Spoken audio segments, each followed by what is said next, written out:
Teman-teman, baca firman Tuhan wajib setiap hari. Amin. Halo teman-teman, baca firman Tuhan wajib setiap hari. Amin. Shalom, selamat pagi dan selamat berjumpa kembali di channel TBK Kajapita Tinambunan.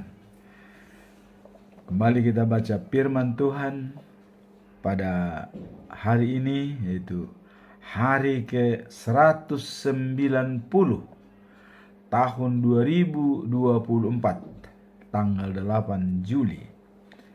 Diambil dari kitab Amsal pasal 10 ayat yang ke-7. Petuah-petuah Salomo. Sebagai natsnya atau ayat 7 dikatakan, kenangan kepada orang benar mendatangkan berkat, tetapi nama orang fasik menjadi busuk. Dan bacaan pagi diambil dari 1 Yohanes pasal 4 ayat 13 sampai 21, merupakan lanjutan dari bacaan pagi pada hari Sabtu, yaitu Allah itu kasih. Dan sebagai bacaan malam diambil dari Yakobus pasal 1 ayat 1 sampai dengan 8. Iman dan kebijaksanaan. Sekarang kita masuk dalam perikop hari ini, yaitu petuah-petuah Salomo. Saya berpendapat bahwa setiap berbicara kebaikan, namanya selalu disebut, tetapi berbicara tentang keburukan juga namanya disebut, hanya mengambil contoh tertentu yang paling jahat dari yang jahat. Itulah yang mungkin nanti bisa kita coba bahas tentang orang yang baik dan orang yang jahat. Siapakah Salomo sebagai penulis daripada Amsal, ya? Nah, Salomo adalah penulis buku Amsal, dan dia adalah anak Daud yang keempat dari istrinya Batseba. Kemudian dia adalah raja yang dijanjikan oleh Allah untuk menduduki tahta kerajaan daripada Daud, dan yang bertugas untuk mendirikan rumah Allah di Yerusalem.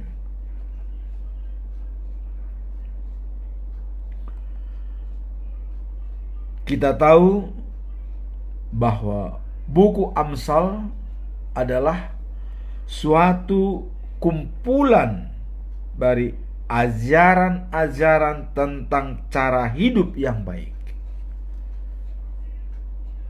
Kemudian ajaran-ajaran ini diungkapkan dalam bentuk petuah, peribahasa, dan pepatah. Kebanyakan diantaranya menyangkut persoalan-persoalan yang timbul dalam kehidupan sehari-hari.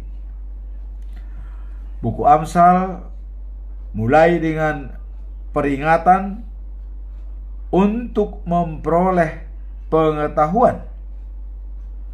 Orang harus pertama-tama mempunyai rasa hormat dan takut pada Tuhan. Dimulai dari sini, ya. Hormat dan takut pada Tuhan. Selain tentang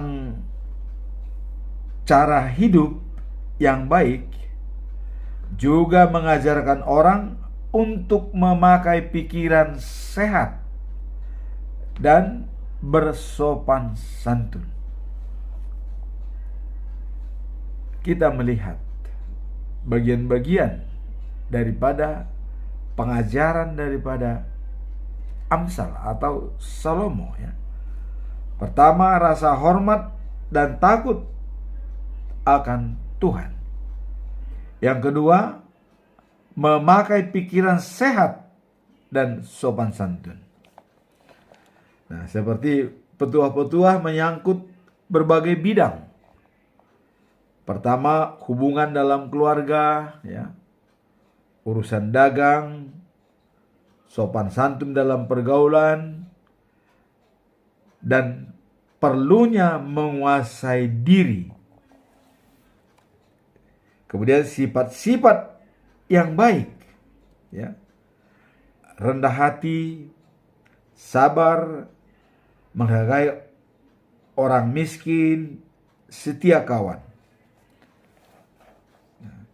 Sekarang kita lihat kalau dalam tulisan daripada Amsal ini, salah satu contoh kita lihat dalam Amsal 16 ayat 32.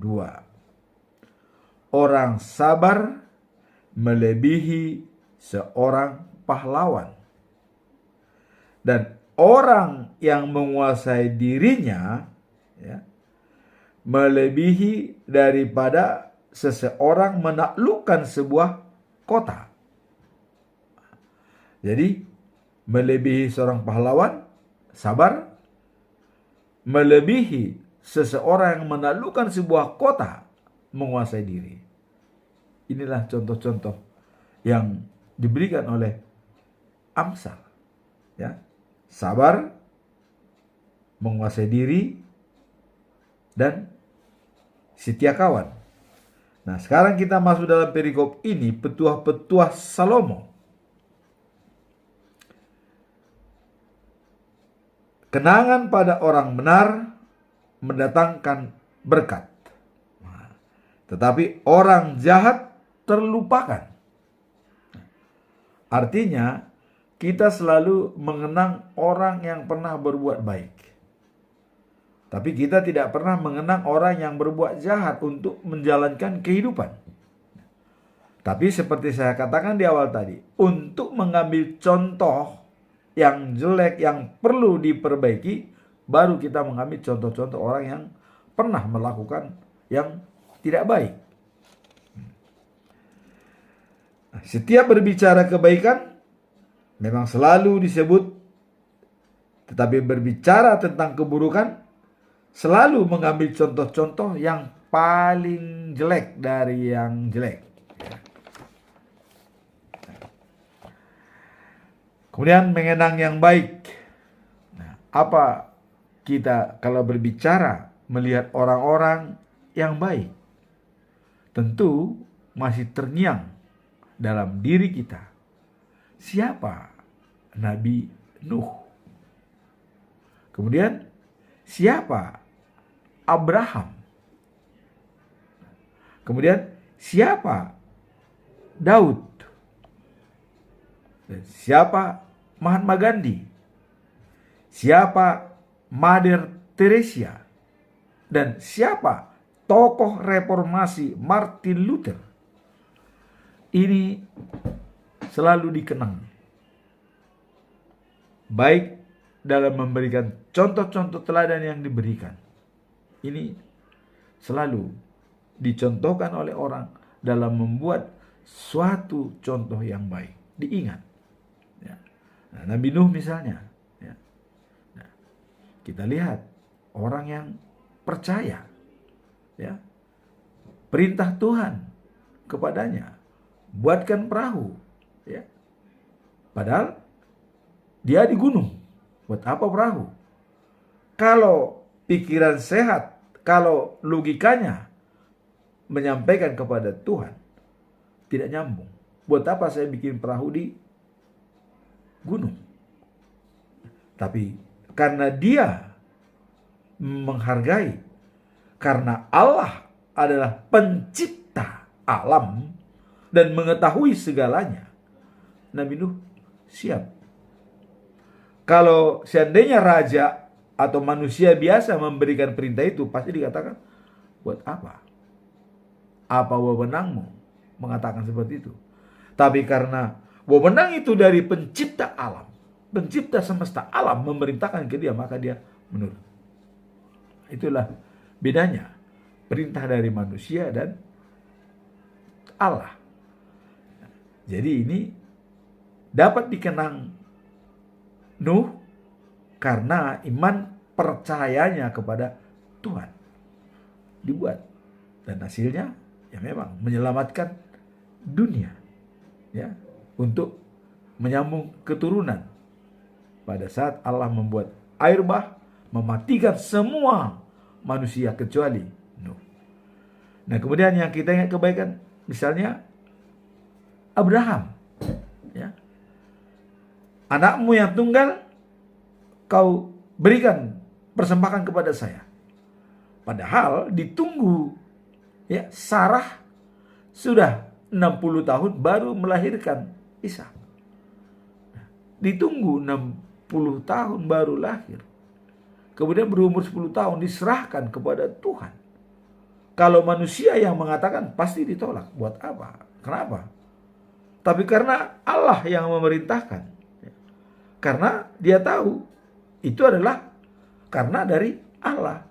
Jadi kalau tahu kita sumbernya dari dia, kita harus turut. Apapun perintahnya kita turut. Itu kira-kira. Nah, akhirnya dibawa ke gunung, dibawa alat-alat untuk memotong, dan siap untuk disembelih anaknya. Tapi Allah berbicara dari langit, dari surga. Abraham, Abraham, jangan kau apa-apaan anakmu itu. Lihatlah domba yang ada di situ, itulah potong. Ya. Itulah kalau udah kehendak Allah. Ya. Nah, kemudian apa kita lihat dari orang yang pemberontak? Ya, ada pemberontak.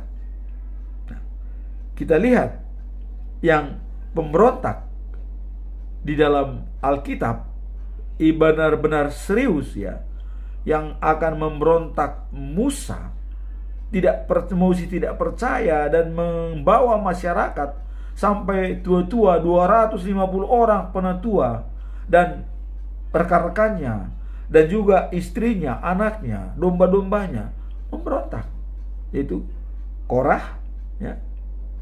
Nah, Datan dan Abiram. Datan dan Abiram ini keturunan Ruben, ya.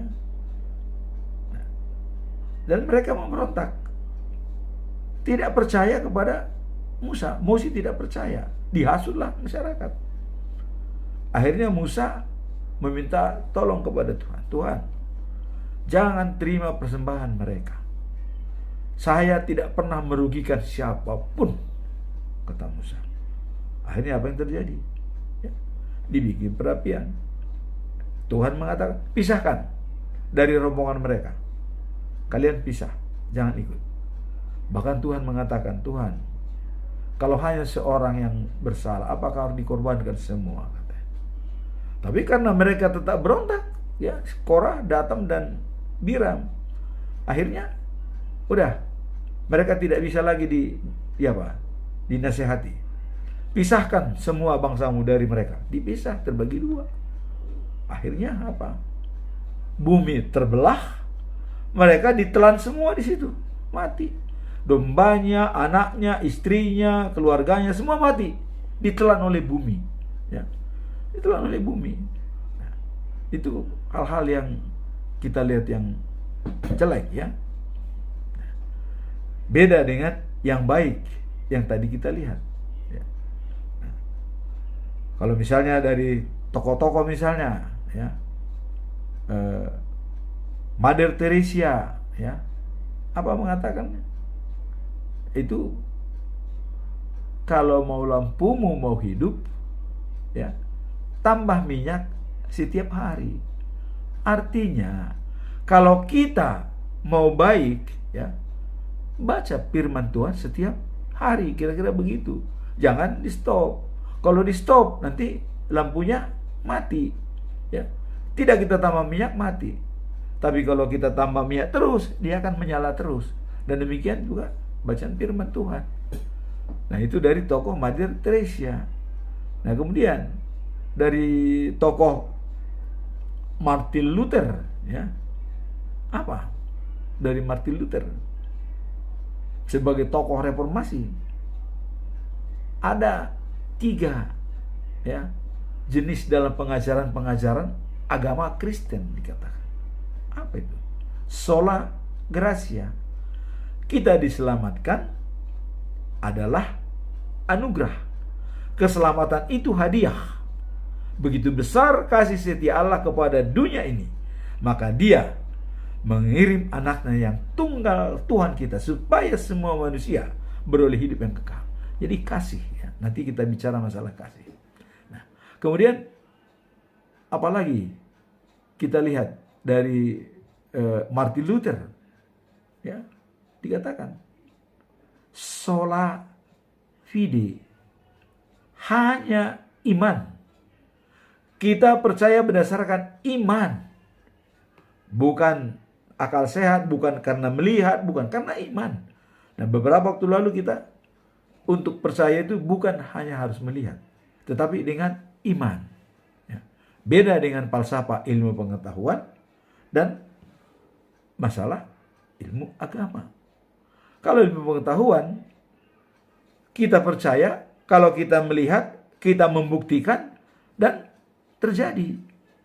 Tapi kalau iman, ya, kita percaya, misalnya, Anda, percayakah Anda Yesus sebagai juru selamat? Oh, harus saya lihat orangnya. Kalau nggak saya lihat, Anda nggak percaya. Ya, jangan kayak Thomas. Nggak bisa. Percaya. Iman. Nah, iman ini, ya, kenapa iman ini bisa berbicara itu percaya? Karena dalam iman ini, Roh Allah ada pada diri kita. Waktu napas dihembuskan pada hidung kita, Tuhan tuh berada dalam. Jadi setiap orang yang bernapas, Tuhan berada dalam dirinya. Nah, sekarang bagaimana dia mengembangkan pekerjaan Tuhan dalam dirinya, nah, itu terserah masing-masing. Nah, maka kalau kita lihat dalam Raja Daud, apa dikatakan?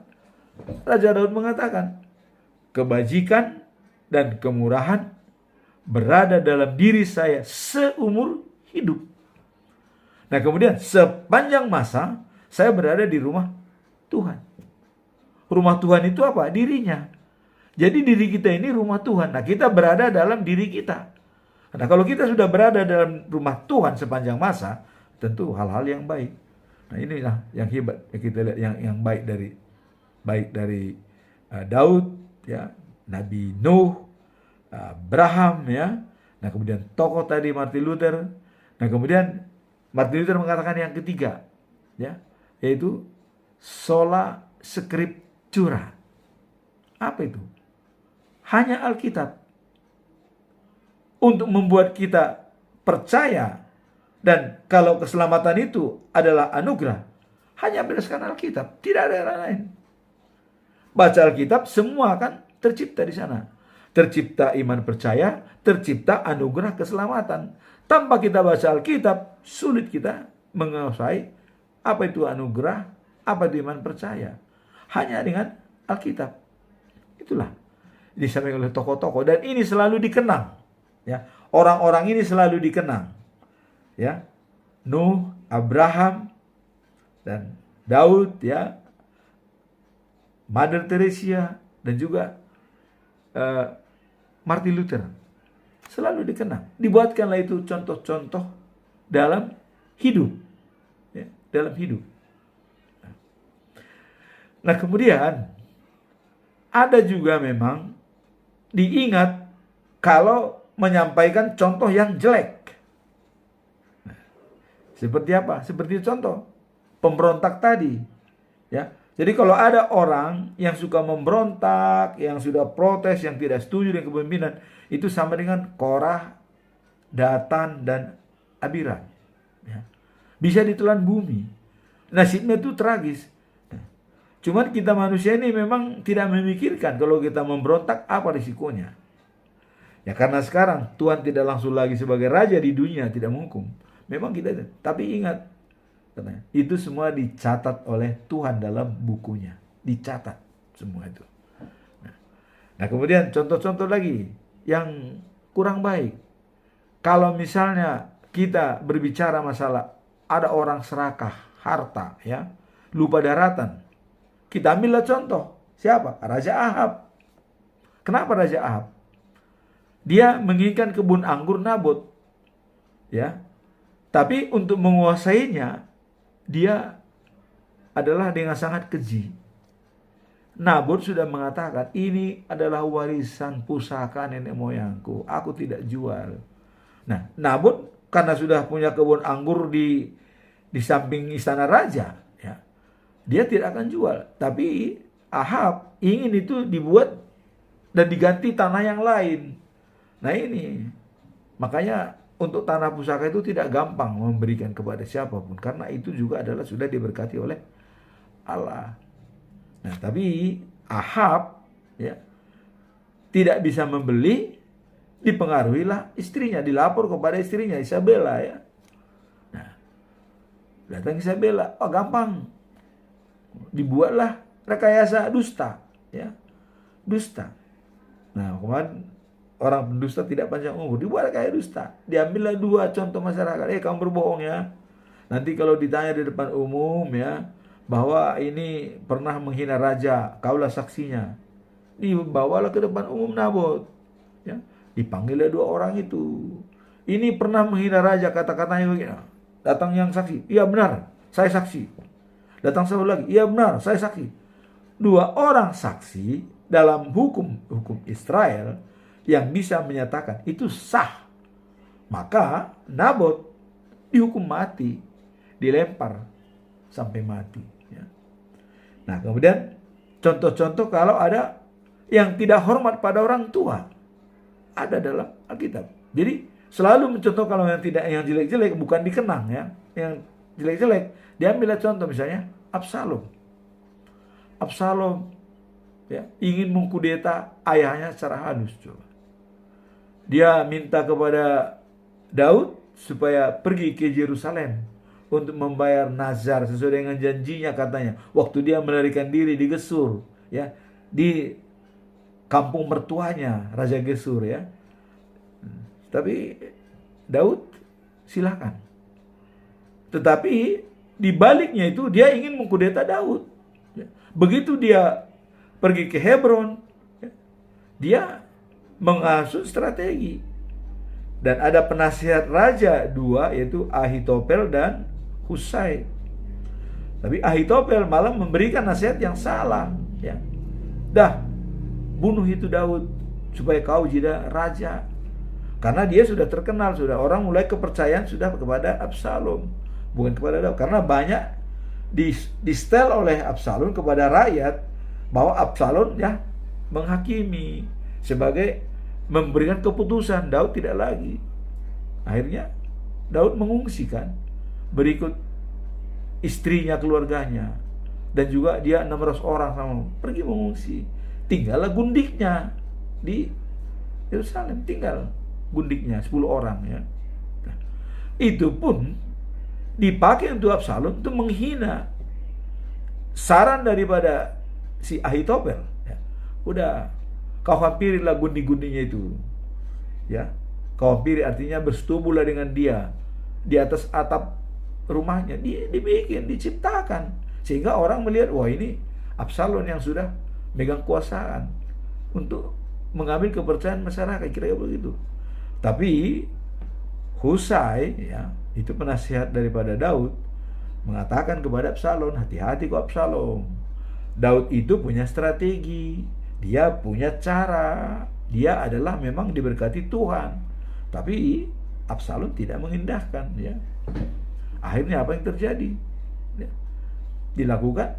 Akhirnya dalam peperangan Absalom, ya, tersangkut di pohon rambutnya. Kereta kudanya melaju, dia tergantung, ya. Padahal Daud juga sudah mengatakan, jangan kalian bunuh Absalom walaupun dia memberontak kepada saya. Biar kita lihat, katanya. Jangan. Tapi Joab, ya, tidak tega melihat pamannya Daud pergi mengungsi. Nah, si Joab ini adalah anak daripada Seruia, adiknya Daud, perempuan. Jadi berenya lah si Joab. Dibunuh si Absalom. Selesai. Nah, itulah orang yang tidak hormat pada orang tua dan ingin mengkudeta orang tuanya dan ingin, ya, mencoba melawan daripada orang tua. Absalom mati. Nah, inilah. Jadi tadi dikatakan oleh Salomo, ya, bahwa kenangan yang baik akan dikenang dan merupakan berkat. Jadi kenangan akan orang-orang baik itu merupakan berkat, ya. Nah, tapi orang jahat itu dilupakan. Dan kalaupun dia diingatkan, kalau mengingat kejelekan-kejelekan, keburukan-keburukan, ya, itu diingat dalam keburukan. Nah, maka dalam hal ini, ya, Salomo membuat pemikiran-pemikiran jernih dan pegangan hidup kalau orang yang baik itu selalu dikenang. Tapi kalau orang yang jelek itu dilupakan. Kalaupun itu diingat, kalau kita mencontohkan perbuatan yang jelek daripada orang-orang. Nah, kemudian dalam perikop ini adalah benar-benar menggambarkan buat kita untuk melihat sebagai pegangan kita apa yang bisa kita lakukan, ya, dalam menjalankan hidup kita sehari-hari. Nah, tadi untuk menguji kesabaran, Raja Salomo mengatakan bahwa Amsal 16 ayat 32, ya, dikatakan orang sabar melebihi seorang pahlawan. Orang yang menguasai diri melebihi seseorang yang menaklukkan sebuah kota. Itu jelas. Nah, kemudian ada lagi menurut Raja Salomo mengatakan bahwa orang belajar banyak, ya, kemudian banyak lupa, nah, itu sama dengan tidak belajar, katanya. Jadi banyak belajar, banyak lupa, sama dengan tidak belajar. Nah, kemudian ada lagi menurut Salomo dikatakan bahwa orang bijak tahu datangnya bahaya. Tapi orang bodoh tutup mata dan mati. Selalu kita katakan, mana perbedaan orang bijak dan orang bodoh? Orang bijak berpikir dulu baru bertindak. Tapi orang bodoh bertindak dulu baru berpikir. Itu bedanya. Jadi hanya sedikit bedanya. Ya, bahkan dalam pengkhotbah mengatakan, ya, bahwa hidup manusia itu sama dengan binatang, kata. Hidup mati, binatang pun hidup mati. Tetapi katanya, apa beda daripada binatang dengan manusia? Nah, kalau manusia menikmati hasil kerjanya. Kalau binatang enggak, itu aja bedanya manusia dengan binatang. Jadi hanya manusia itu menikmati hasil kerjanya. Nah, maka bagi orang kata yang tidak bekerja, jangan makan. Ya. Bagi yang bekerja, makan. Nah, ini benar-benar petuah daripada Raja Salomo. Nah, kemudian tadi orang bijak tahu datangnya bahaya, orang bodoh tutup mata dan mati. Selalu saya katakan tuh, ada orang bijak. Orang bijak itu tidak menjamin kalau besok dia masih hidup. Tapi orang bodoh seolah-olah menjamin dia besok masih hidup. Nah, sehingga perbedaannya, kalau orang bijak tidak menjamin besok dia masih hidup, ya, dia selalu berdoa. Karena doalah yang membuat dia hidup sampai besok.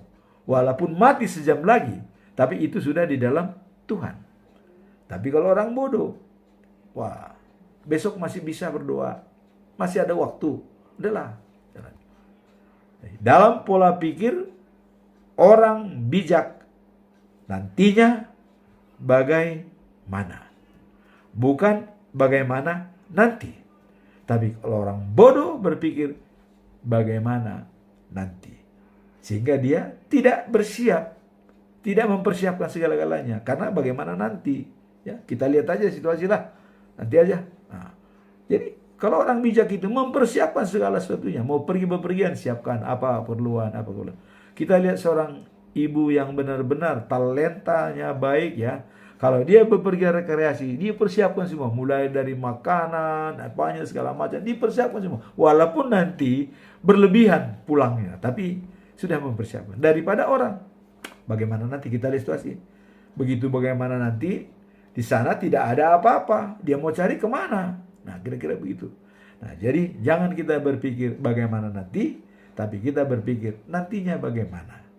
Itu kira-kira ya, kejawaban daripada bahwa orang bijak, ya, selalu dikenang, tapi orang yang jahat itu dilupakan. Ya. Walaupun dia diingat hanya kalau mencontohkan suatu kejahatan, artinya konotasi negatif. Tapi kalau orang bijak dalam konotasi negatif, sebagai role model selalu diingatkan. Ya, selalu diingatkan. Dan kebanyakan orang mencontohkan orang baik dalam role model atau perlakuan atau cara hidup dan cara bekerja. Selalu. Ya. Nah, itulah nas kita pada hari ini, bahwa orang bijak dan orang yang benar mendatangkan berkat. Tapi orang fasik menjadi busuk, katanya, ya. Busuk artinya sama dengan itu, dilupakan. Kemudian bacaan pagi dari 1 Yohanes pasal 4 ayat 13 sampai 21. Nah, ini kasih itu Allah. Nah, jadi ini sudah berapa kali kita lihat bahwa, ya, orang yang hidup dikuasai oleh kasih, ya, orang itu bersatu dengan Allah, dan Allah, ya, bersatu dengan dia. Kasih dijadikan, ya, sempurna dalam diri kita. Ya. Nah, bagaimana kasih itu sempurna?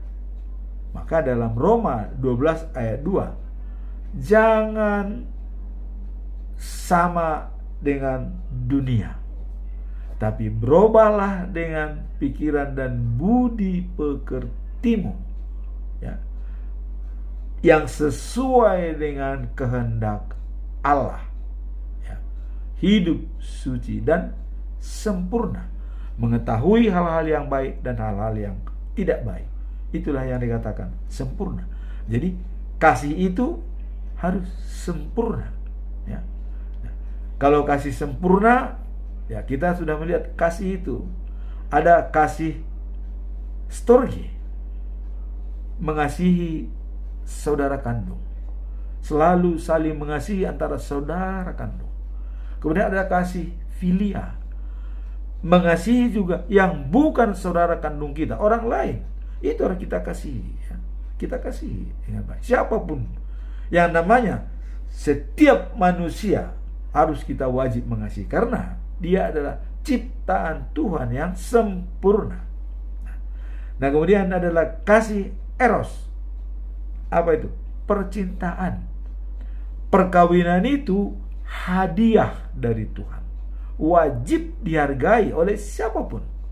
Ya, jangan sampai kalau kita dengar berita dalam warta jemaat, kena siasat gereja, si A ya, tidak sesuai dengan istri, atau si A pindah agama. Wah, ini sangat sayangkan ya. Perkawinan itu hadiah dari Tuhan.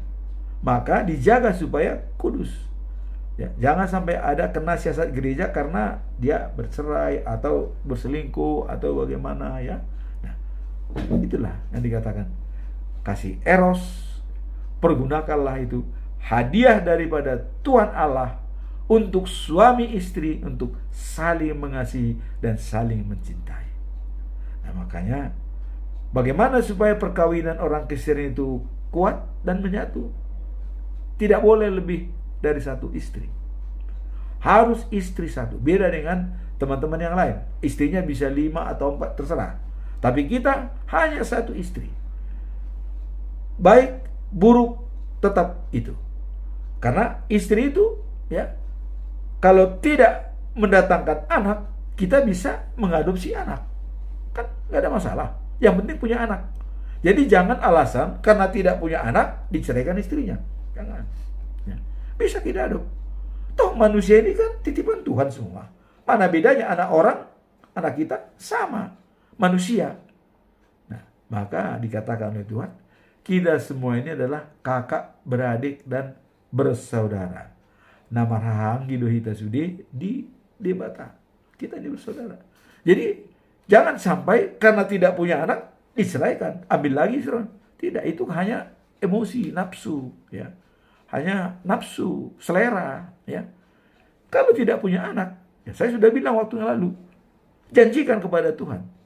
Kalau tahun ini Tuhan, misalnya udah 5 tahun tidak punya anak, tahun ini saya tidak punya anak, saya akan mengadop Tuhan. Ya. Kita bisa berbicara dengan Tuhan, saya adop. Ya. Ada contoh, begitu mengadop anak, hamil, malah ada 2-3 anaknya. Jadi Tuhan itu memang bisa melihat isi hati kita. Bagaimana kita bisa berpengalaman dengan Tuhan. Itu kuncinya. Jadi kasih itu sempurna. Jadi yang menyempurnakan kasih itu adalah kasih agape. Kasih agape inilah yang dipakai oleh Tuhan Yesus. Yang sulit dicontoh oleh manusia. Tetapi Yesus sudah mengatakan, contohlah kasih agape. Apa dibilang Yesus? Kalau kau mau mengundang orang makan, undanglah yang tidak bisa membalas kepadamu, supaya upahmu ada, kata Yesus. Tapi kalau kau mengundang orang makan, kamu pun nanti diundang untuk makan, bisa untuk menerima makan, itu hanya dengan holong mengalap holong, katanya. Tidak ada artinya. Upahmu tidak ada. Tapi undanglah, misalnya, undanglah orang miskin, tukang beca, tukang parkir, yang tidak mungkin mengembalikan sesuatu kepada kita. Itu baru upahmu ada. Itulah kasih agape. Ya. Artinya kasih yang tidak mengharapkan balas, tapi murni ikhlas memberi kepada orang yang membutuhkan pertolongan kita. Nah, maka ada syair anonim kemarin bahwa ya, kucari jiwaku tidak kutemukan. Kucari Tuhanku juga tidak kutemukan. Ya. Kemudian kubantu saudaraku yang membutuhkan pertolongan. Sekaligus kutemukan 3. Jiwaku, Tuhan, dan saudaraku. Jelas. Ya. Nah, kemudian kita mengasihi karena sudah lebih dahulu Allah mengasihi kita. Begitu besar kasih setia Allah kepada dunia ini, maka anaknya yang tunggal Tuhan kita diberikan untuk menyelamatkan manusia.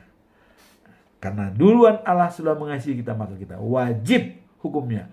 Kita juga harus menularkan kasih itu kepada sesama, kepada semua alam semesta ini. Kemudian bacaan malam, yaitu diambil dari Yakobus pasal yang 1 ayat 1-8. Nah, ini iman dan kebijaksanaan. Apakah iman? Apa kebijaksanaan? Iman, katanya, tanpa perbuatan mati. Nah, berarti kebijaksanaan adalah perbuatan. Jadi iman dengan kebijaksanaan adalah sinkron. ya, perbuatlah dengan baik. Nah, Matius 7 ayat 12. Perbuatlah apa yang ingin kau kehendaki diperbuat oleh orang lain kepadamu. Perbuat seperti itu. Itu iman dan kebijaksanaan menjalankan. Karena kita ingin diperbuat orang baik, ya kita perbuat baik. Ya, kita perbuat baik. Kalau kita mau dijatahani orang, coba kita perbuat jahat, kita pasti dijahatin orang. Ini hukum alam. Ya. Itu Tuhan Yesus mengatakan, Matius 7, perbuatlah apa yang kau inginkan diperbuat oleh orang lain padamu. Inilah kebijakan antara iman dan kebijakan. Nah, di sini ada pesan Yakobus yang lebih dalam lagi. Bila kita mengalami bermacam-macam cobaan. Nah, ini iman kita diuji. Hendaklah kita merasa beruntung, katanya. Beruntung. Kok cobaan beruntung? Ini terbalik ini. Sudah kena cobaan, tapi masih beruntung, katanya. Nah, kenapa dikatakan beruntung? Nah, sebab dikatakan kalian tahu bahwa kalian tetap percaya pada Tuhan. Jadi dalam mengalami cobaan itu, kita tak percaya pada Tuhan. Waktu mengalami cobaan. Akibatnya apa? Nah, kita menjadi tabah. Nah, maka kalau dalam ilmu pengetahuan mengatakan stressing and energize. Seorang kena cobaan, rumahnya terbakar, habis semua. Apakah dia diam menonton? Tidak. Dengan rumahnya terbakar, dia berpikir stressing and energize. Dia mengalami stres, tapi justru dia mempunyai kekuatan. Pada saat dia tertekan, dia makin kuat. Sama dengan ya, yang spiral itu, kita tekan dia makin kencang tekanannya. Makin ditekan, makin kencang. Kalau hanya pelan-pelan ditekan, dia enggak.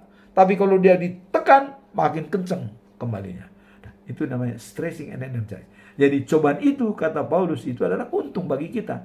Karena kita semakin yakin dan percaya pada Tuhan. Karena dalam saat pencobaan, kita pasti memanggil nama Tuhan. Ya. Kita lihat dalam Mazmur 50 ayat 15. Ya. Panggillah saya pada waktu kau dalam kesusahan. Ya.